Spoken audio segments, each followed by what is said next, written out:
Hello! మేము జార్ఖండ్‌లోని వైద్యనాథ్ జ్యోతిర్లింగం దర్శనం అయితే చేసుకున్నాము. సో, ఎలా జరిగింది నా ఎక్స్‌పీరియన్స్ అయితే ఇప్పుడు షేర్ చేసుకుంటాను.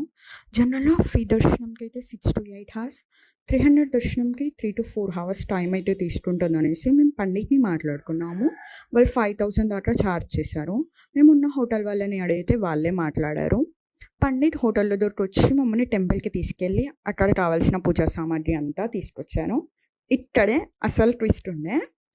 మేమేదో త్వరగా అయిపోతుంది స్పెషల్ లైన్‌లో తీసుకెళ్తాడు అనుకుంటే, తీరా చూస్తే 300 రూపీస్ లైన్‌లో పంపించారు. బట్ ముందు చెప్పలేదు వాళ్ళు ఇలాగ పంపిస్తామని. సో, తెలియక మేమైతే మాట్లాడుకున్నాము.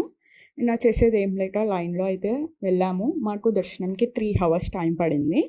కానీ చాలా అంటే చాలా బాగా జరిగింది. పంచామృతాలతో శివలింగంకైతే అభిషేకం చేశాము.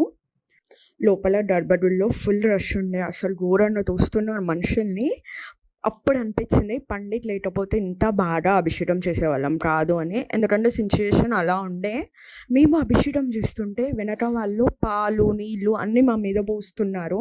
అసలు అంత దూరం వెళ్ళి శివలింగం మీద కాకుండా ఇంకెక్కడో పోస్తే ఏం పుణ్యం వస్తది అనిపించింది నాకైతే.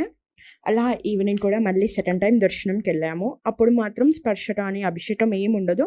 జస్ట్ శివలింగంని దర్శనం చేసుకోవడమే. కానీ శివలింగంకి క్లాత్‌తో అయితే కవర్ చేశారు. ఆ తర్వాత అలా స్ట్రీట్స్, ఫుడ్, షాపింగ్ అయితే ఎక్స్‌ప్లోర్ చేశాము. మీరు ఎప్పుడైనా వైద్యనాథ్ విజిట్ చేశారా? మీ ఎక్స్‌పీరియన్స్ ఏంటో కామెంట్ చేయండి. Bye bye.